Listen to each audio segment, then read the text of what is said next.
Hi everyone, this is Anoop here. We are live with episode 9 of Is This a Dream? So let me know if you can see me and hear me okay.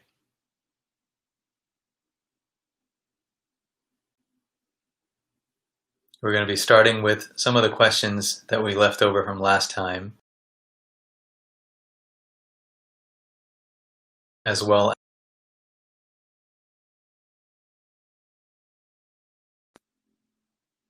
So let me know if you can hear me.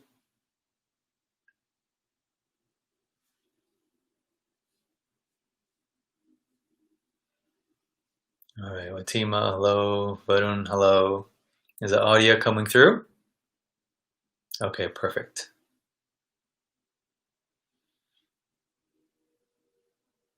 Maria says namaste. Great. Hello, hearing.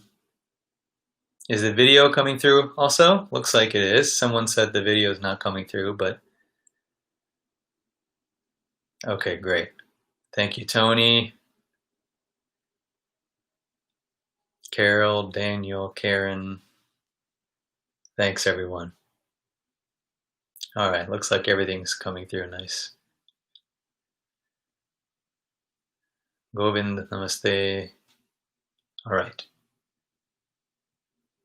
So there's some kind of discrepancy on the screen here, but we'll just run with it and see what happens. So many of you last week when we resumed, many people that came on were new. I know some of the people that were previously watching at a later time are not able to watch now. So those are some of the changes that are happening with the schedule. And hopefully we can start moving again regularly now. So thanks for joining me. This is episode 9 of Is This a Dream? So this is the book that we're using as a reason to explore some of the deeper aspects of life. Right? So it's available on Amazon. Thank you for the ratings. If you do have it, if you read it, please do leave a rating and a review if you can, a description, so that others can know what your experience is and then make their own decisions. So let's start off now with a pause here. This is something I was doing before. The reason is because in silence, many of our assumptions can be dropped. Right? The reason for the pause. When there's silence, many of our assumptions can be dropped because the concepts are not there, the language is not there. And the other reason is in our society, these thoughts, ideas, all of these that are circulating many times make silence uncomfortable. Right? So silence, I feel, is one of the most effective tools for not only dropping a lot of the ideas and the concepts and frameworks, but also seeing what is actually there, our underlying thoughts. And as those subside, seeing more deeply into what is happening now. So having said that, let's just spend a few moments in silence.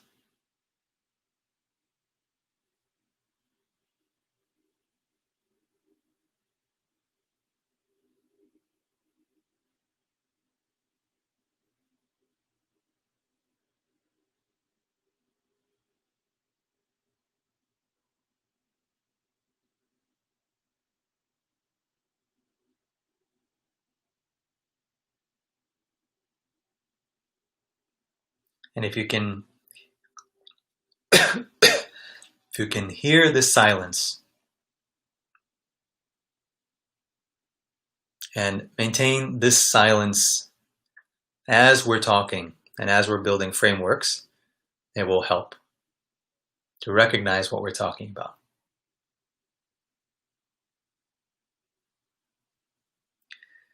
So one of the questions we didn't get to is, what is the third mind?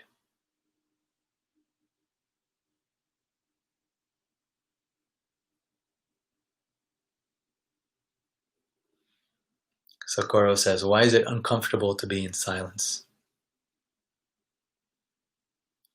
It's because of this, is that silence is kind of a gateway to all the deeper ideas, the deeper thoughts, the deeper feelings, many of those things that haven't been processed and released. This is why meditation can be difficult in some cases, is because all of the experiences that are unprocessed are still there in the mind. And silence is a gateway that takes us closer to those, so that discomfort starts to be felt. One of the main ways in our society, as you'll see in a conversation, if there are 2, 3, 4 people, many times it will be rare for there to be any period of silence for longer than a couple seconds. We have a name for it. It's the awkward silence.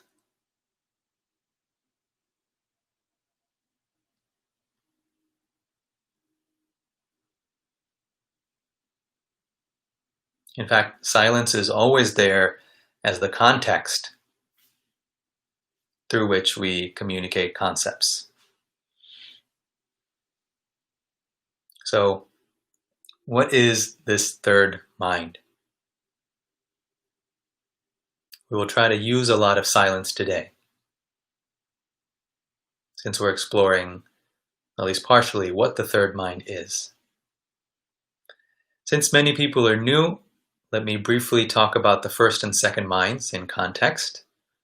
The first mind is that mind which experiences itself as an individual, as a particular thing localized in space and time. This is the first mind. This is the not considered one mind out of 3. It's not considered a particular configuration of mind in the society. This first mind is simply generally considered to be what we are. Right? In the popular public conversation, we are this body. Unless you do something strange like look into spirituality or religion. Right? This is the standard society, the standard story. We are this body and this is what we are. So this is the first mind perspective. This thing called I, this experience of I, is localized within the cranium, around the body, within the body, this localization.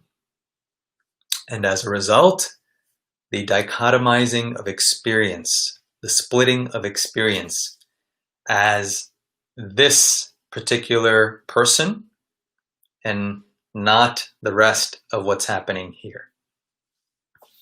This split in the psyche is characteristic of the first mind. We don't recognize it as a split in the psyche. We don't name it as a split in the psyche because we simply assume that this everything all out here is a separate, different external world, and what I am is internal and separate.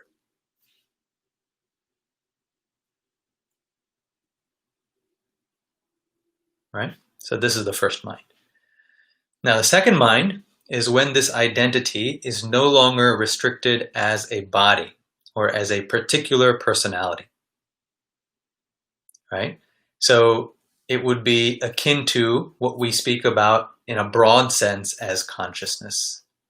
So that consciousness which is not localized to the individual, which is not only unique to an individual, but which appears as this world of space and time, which differentiates and modifies itself as this world of space and time, is the second mind.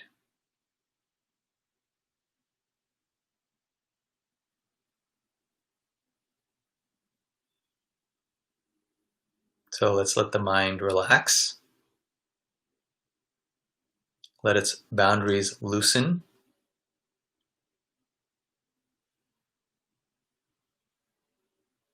that consciousness, that very nature which differentiates and modifies as this world. Very similar to the metaphor of the ocean and the wave. It is the ocean itself which modifies as the waves, right? The waves are entirely dependent on the ocean. The ocean is independent of waves. The existence of the ocean is not dependent upon the waves. Similarly, the existence of what is here, this consciousness that is here, is not dependent on the modifications that it has as particularities, things, objects, individualities. It's not that we don't experience them, it's not that it's not useful. All of those confusions have to be addressed as well. It is simply that there is an independent factor which is here that is also expressing as this. This shift in identity is the second mind.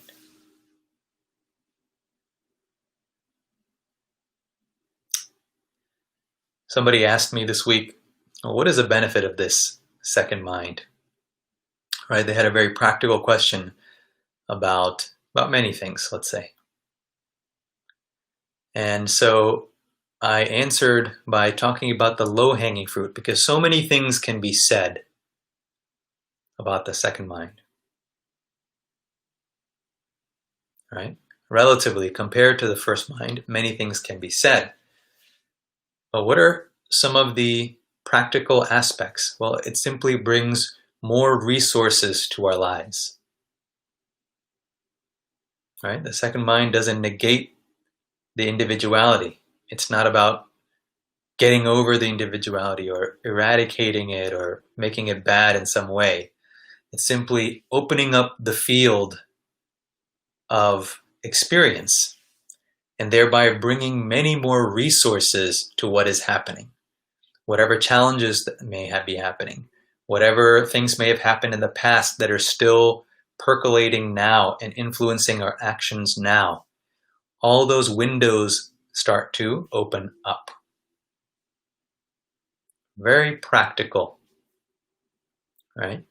Somebody asked me, how do you use this in the ER?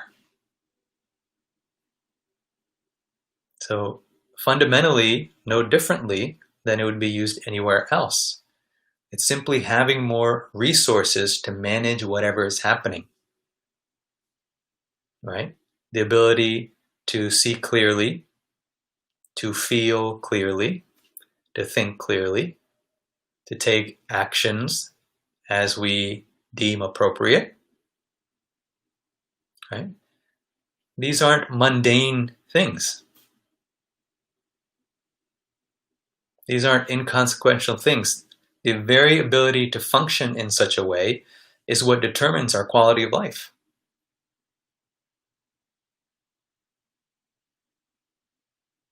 So this is what I call the low-hanging fruit, right? So Andrea asks, why don't you think the second mind can be positive? So I'm not sure what the question intends. The second mind, in terms of how we usually use the words negative, positive, the second mind is quite positive. The second mind is quite wonderful.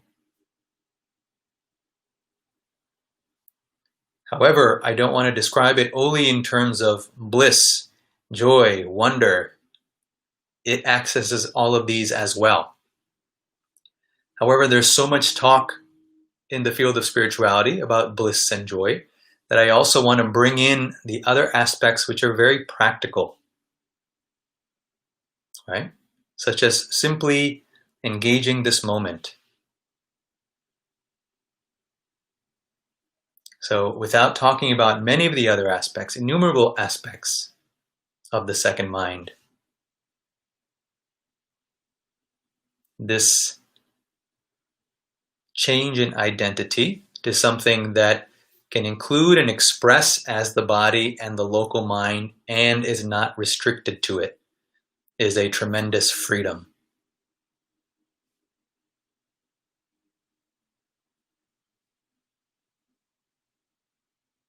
So the question is, of course, what is the third mind? So we're building to that. We talked about the localized individual. We talked about freedom beyond the boundary of the individuality while having the freedom to express as the individual. So what is the third mind? The third mind is the potential nature of what is here. The third mind is not in relationship with its modifications as this, as what we may experience as objects, what we may experience as events, as time, as space, as concepts. The third mind is simply the potential state beyond differentiation. Let's pause here.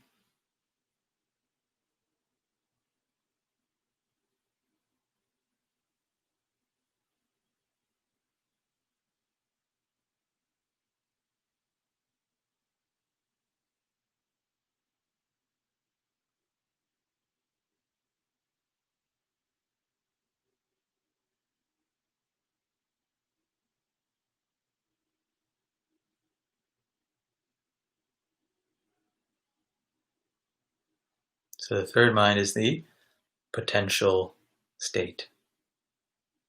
All right, so unity, diversity, multiplicity is as the first mind.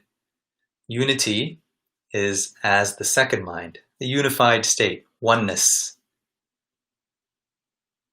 And the third mind is the potential nature which gives rise to this dance. Right? So on the website, if you go to anoopkumar.com and to the blog, a few days ago, in response to this question, what is the third mind? I wrote a post that categorizes the first, second, and third mind. Right? So if you go to the, let me see if I can post the link here.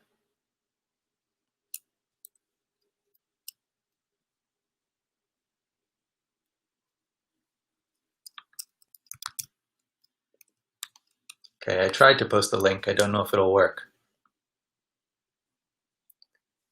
So Abigail asks, the third mind is the infinite in time and space. The third mind is beyond time and space. It is prior to differentiation.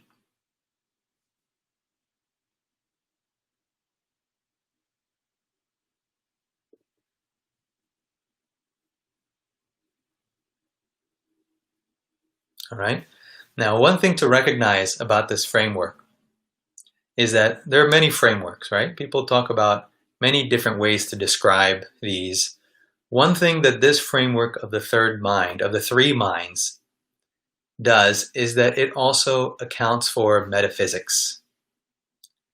And this is something that many spiritual talks, spiritual ideas may not touch on, and often will not touch on, is the metaphysical aspect of the world. Many of the spiritual techniques are considered techniques and strategies for recognizing the deeper nature, right? They're not necessarily making statements about what the world is. So for example, if we say consciousness is, right? By saying that, it is a way to take the mind in a particular direction through exploring our own consciousness, however we might experience it, and seeing what this world is. In the three minds framework, it is that also, however, I'm also saying in a metaphysical sense that the world fundamentally is consciousness. It's not simply a strategy. And this is key to recognizing this, what we're referring to as the third mind, right? If we could look at consciousness, at undifferentiated consciousness, if we could look at it as some kind of a substrate, as some kind of a substance, right? For the purposes of understanding. It is not a substance, but for the purposes of understanding, if we could look at it as a substance and say, yes, this is the substance which then expresses right? That potential nature is what we're referring to as consciousness. Now, when it takes on a particular, let's say, luminosity, right? Then this is what is experienced as the vastness and the expansion that is the second mind, right? Almost like in one of the religious texts, I don't know if it's the Bible or one of the Testaments, somewhere there's that statement, let there be light, right? So what is it that might say, let there be light? And then what is the light? And then what is the world, right? So that potentiality is the third mind, which doesn't say, let there be light, but because of its inherent potentiality, this deeper luminosity of light is possible.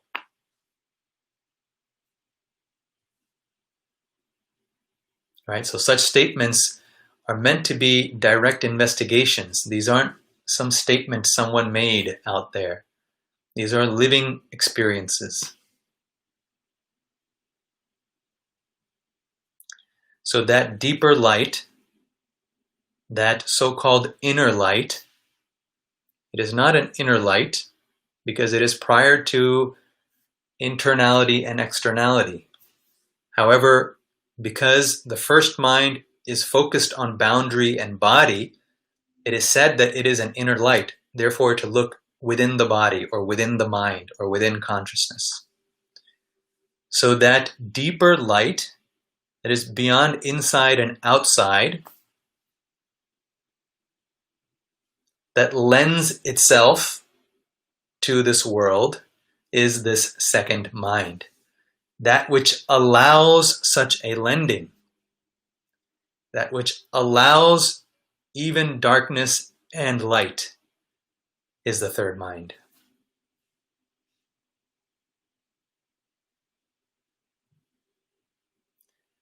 And there is nothing that can be inherently described of the third mind.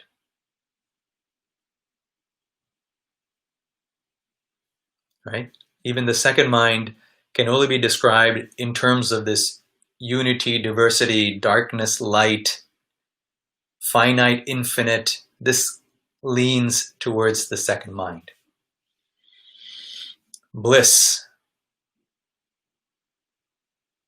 immortality, all of these words are descriptions of the second mind beyond the restriction of boundaries. The third mind has no such descriptions. In fact, if you look at that link, if you look at that post, how the three minds integrate all frameworks, I think that's the name of the post. If you look at the last column, most of it is not filled out because the first mind experience is described, the second mind is described, and oftentimes there's no word for that third mind. If there is, it's simply a negation of another experience.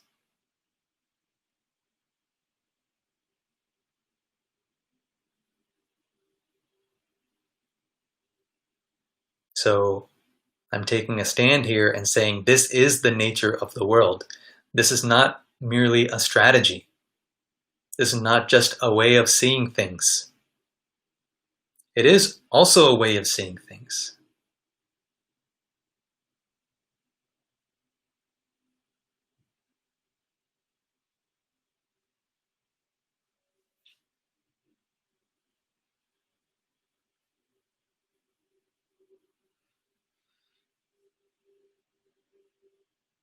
So the third mind is the potential nature.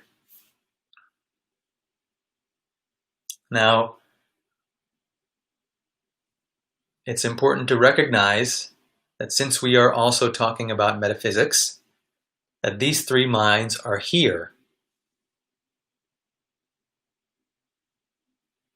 Right now, these three minds are here. They are not only something that the individual recognizes in meditation.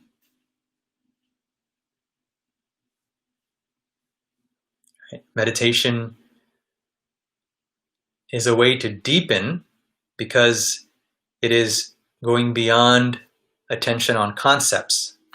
Like right now, to speak, there has to be some attention on concepts, right? So it's a differentiated state of awareness.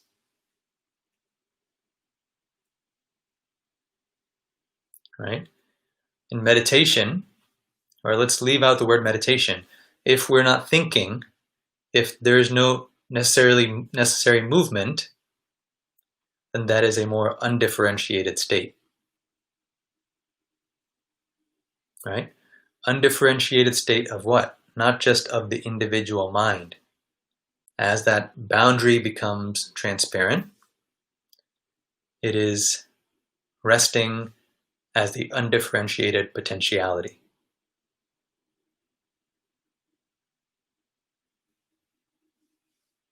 So the third mind is here. The second mind is here as this potentiality,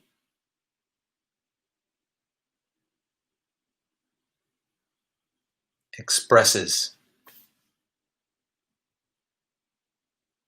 or begins its expression. And that very second mind, as it conditions itself with distinct boundaries, there the experience of the world we know and love, the familiar world.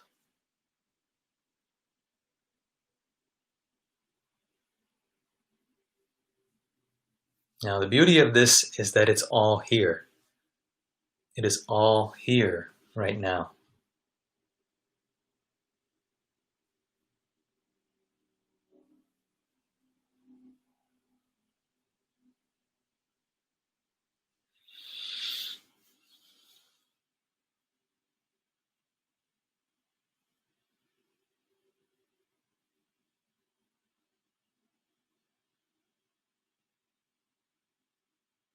So the first mind says, I am Anoop. The second mind may not say anything, or the second mind may say, I am. So we hear this phrase, I am, a lot, right? Or simply I. So I am, or I, because the experience has not yet differentiated to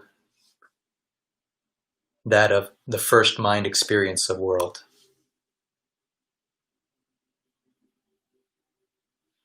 And the third mind doesn't say anything. The third mind is not a mind. The third mind is not an it. You might say, what is it? The third mind is not an it. It cannot be encapsulated. Even the second mind cannot be encapsulated.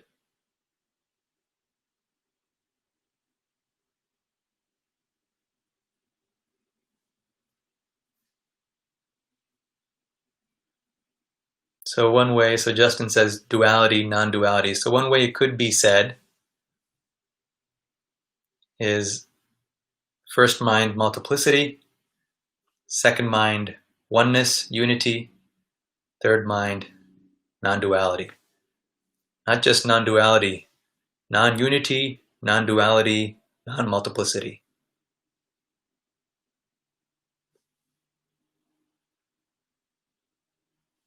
Not two, and equally not one, and not many.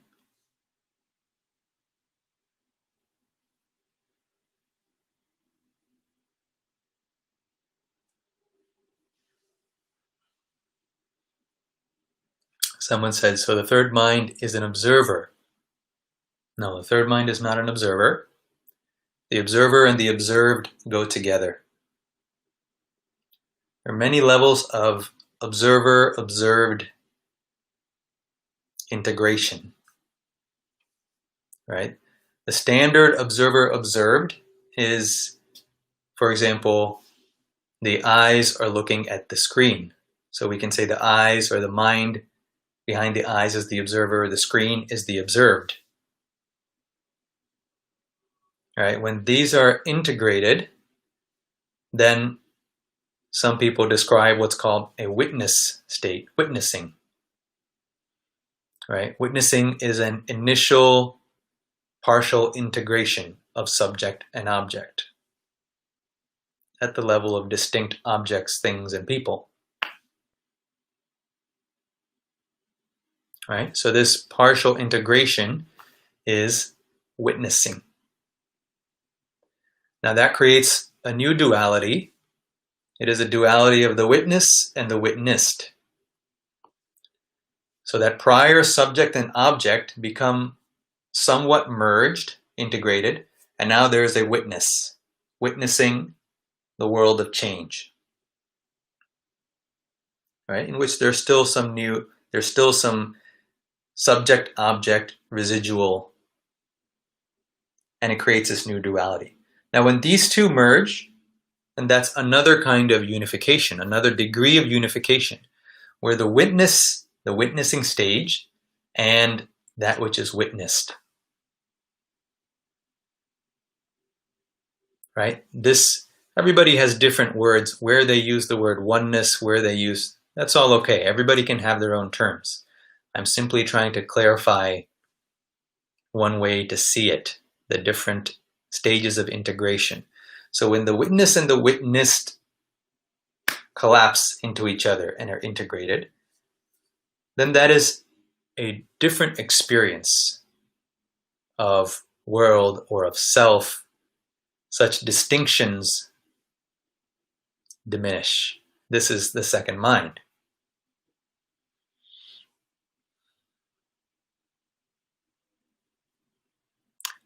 Here is where we talked about those practical activities, those practical benefits, usages, functions, right? Windows into the past, windows into what's happening, the ability to manage situations, right? Because the source of our life, right, that potency is front and center.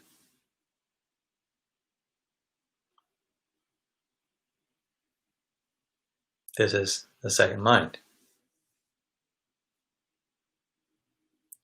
So even in second mind, one could say there is still some subject-object. Traditionally, we don't say that. That's called unification. That's called, realizing our nature. It is a completely different experience of living as compared to the first mind experience. However, if we're going to be detailed and precise, even as this second mind, there is recognition of some change. Otherwise, it would not be possible to function.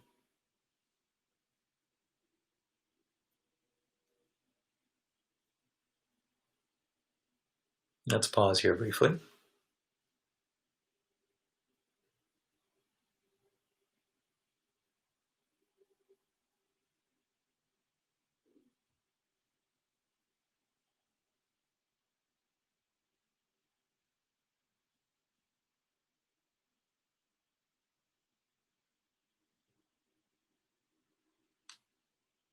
So even as that second mind, some change in some ranges of the second mind, some change is noticed. And as even that differentiation is absorbed and integrated, and even as the apparent dichotomy of luminosity and darkness is integrated, this is the third mind.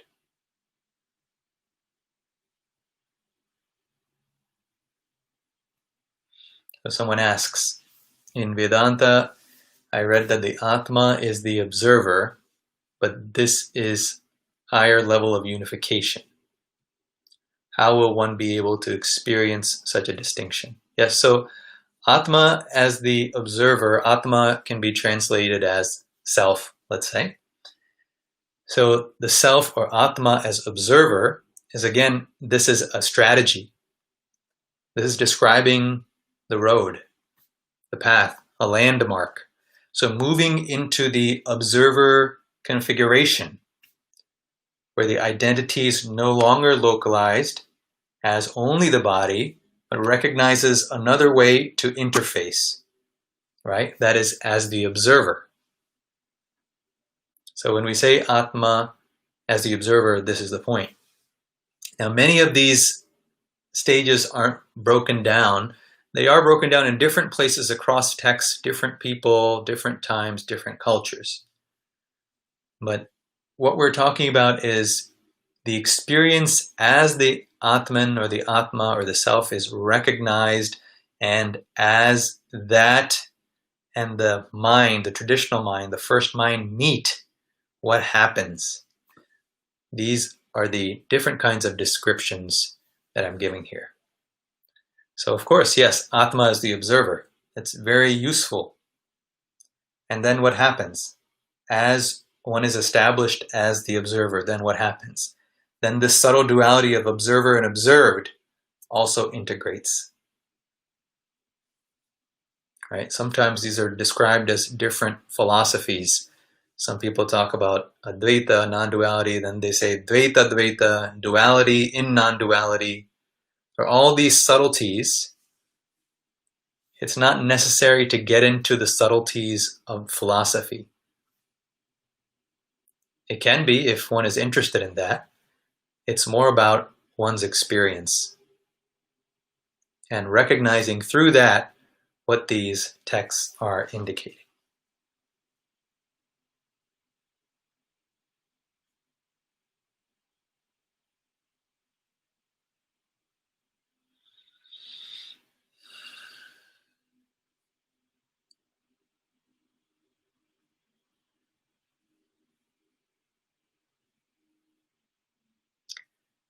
So Dr. Francisca Magdalena says, witness and witnessed, observer and observed, collapse both time and space. Oops, I lost it here. Collapse both time and space, manifest as an event on an horizon. Yes, the witness and witnessed, the integration of that is like integrating a horizon. It's like the collapse of a horizon. See, when you're driving in a car and you're looking through the windshield out at the road, there's a certain horizon, right? Through which data is coming in, images are coming in. Right? There's only so far one can see. Beyond that, it looks as if things are just appearing. Right? So that's a horizon of vision. And the witnessed, the observer observed condition is something like that horizon. Right? There is a limit beyond which that observer and observed cannot see until that is also integrated. Just like if a person is looking at this screen and the attention is as the individual, the local mind, recognizing a screen, then there's also a horizon there, right? That is not recognized until the mind shifts into a witness configuration. And then as that witness, one sees, oh, there's a different perspective here that was not noticed before. So a horizon has been integrated, right? And the experience of time and space has shifted slightly in that witness configuration.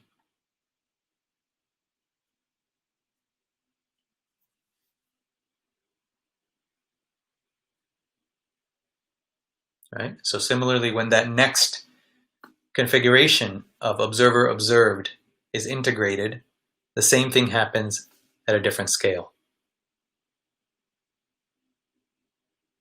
And where is all of this? It's all here in different conditions, in different configurations of what we call mind.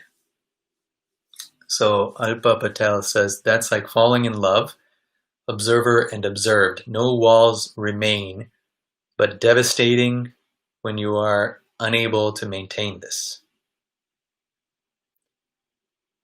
Yes, so when there's a back and forth, we talked about this maybe maybe months ago now.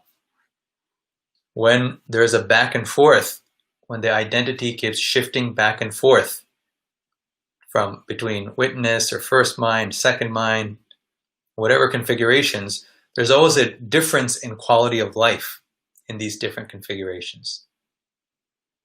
All right? So initially, there's a tendency to stay away and not engage in a first mind configuration.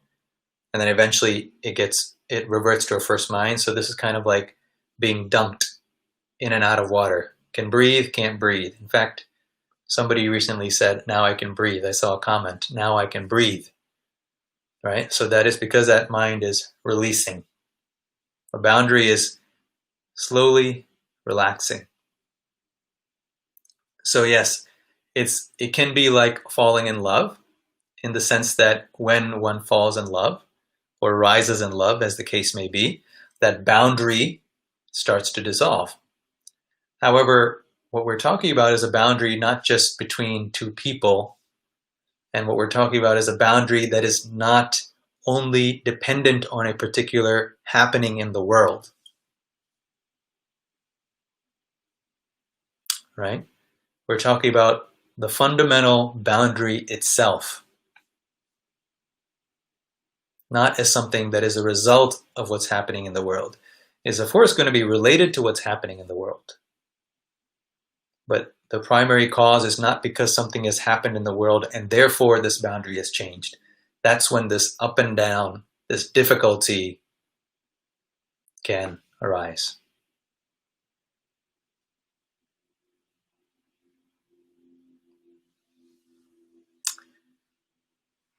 So we're almost up to time here. So the next question was, what is consciousness?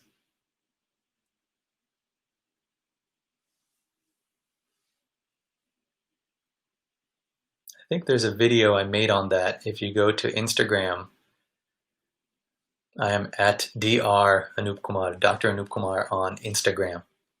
And there's a video on IGTV addressing this question, what is consciousness? We've addressed most of it already in speaking about these three minds.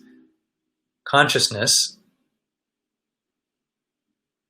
I'll say, is simply what is here. It has always been what is here. It will always be what is here. It is what is here. It is what can be recognized as the third mind, what can be recognized as the second mind, what can be recognized as the first mind.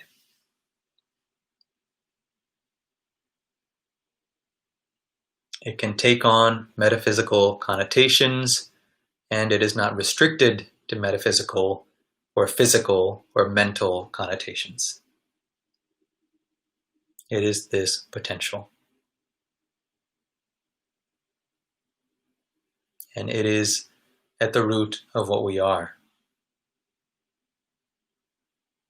It is this which makes bliss possible, joy possible, suffering, anger, multiplicity, unity,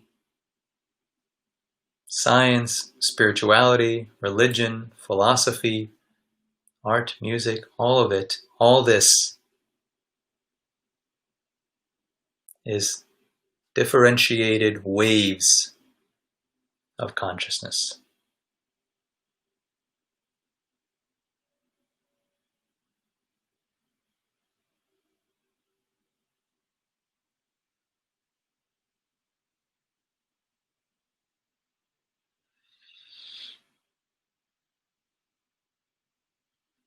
Let's say, I'll take this question too. It seems there's so many things to know. Mind, consciousness, karma, three minds, so many things.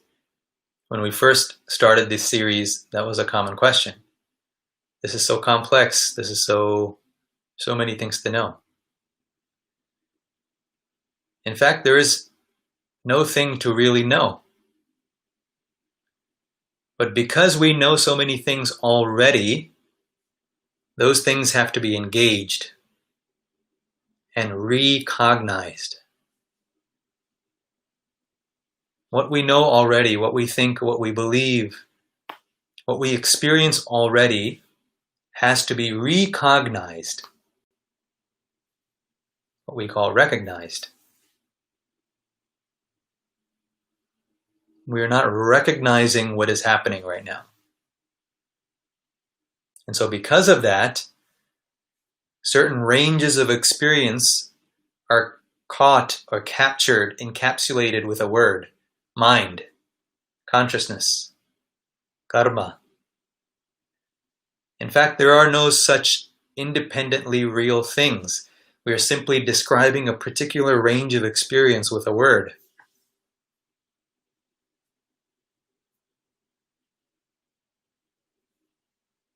So there are not so many things to know. There are only as many things as we believe we know already. And that is why many people talk about strategies or techniques.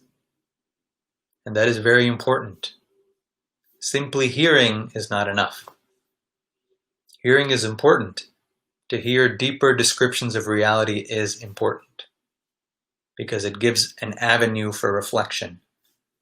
And then introspective techniques, they become very important to start to integrate all of these in our experience. So all of this we have discussed before in some of the earlier videos, so you can check those out. And let me just read at least one line from chapter 3. What is the ego? Let me read this paragraph on chapter in page 20.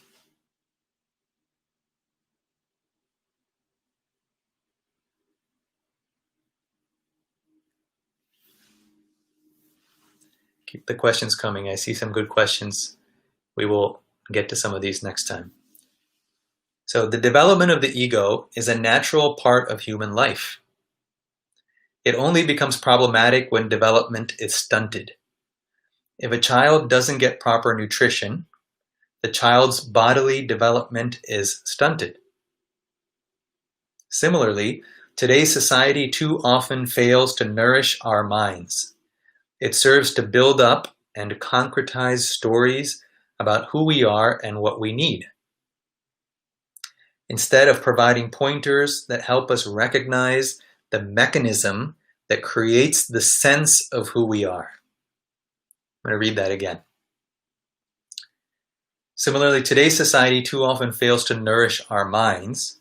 It serves to build up and concretize stories about who we are and what we need, instead of providing pointers that help us recognize the mechanism that creates the sense of who we are. The result is that the natural unfoldment of the ego is hindered. We are stagnating in a preliminary I, me, mine stage of development. The results are plainly seen in the society around us. Holly Boys, this book. The book is This a Dream? It's available on Amazon. Okay, so the point here is that the ego is necessary to function. Ego is not only something that does bad things, right? It's a very preliminary understanding of the ego. The ego is simply, it's a limiting function, right? It's that first mind function. The first mind also includes the metaphysics of it. It's that limiting first mind function that allows us to express as individuals, right? We're not saying that we cannot or should not express as individuals. The diversity, the unique perspectives we have, right? The second mind in and of itself is not a unique perspective. It is common to all.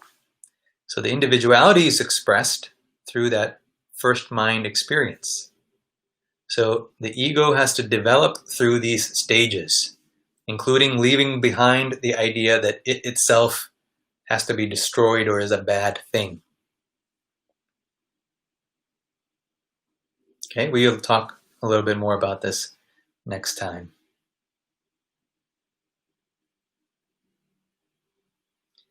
So this is episode 9 of Is This a Dream? Please do check out the book on Amazon. I'll try to put that link in again. I don't know if it's coming through, but here is the link to that blog post that describes the first, second, and third minds. If you have the book, please do leave a review on Amazon, and I will see you next Tuesday at the same time. This Thursday, the day after tomorrow, at 11 a.m. Pacific, 2 p.m. Eastern Time, we'll be continuing the series Gems of Ancient India, looking at the text Atmabodha. So I will see you next time.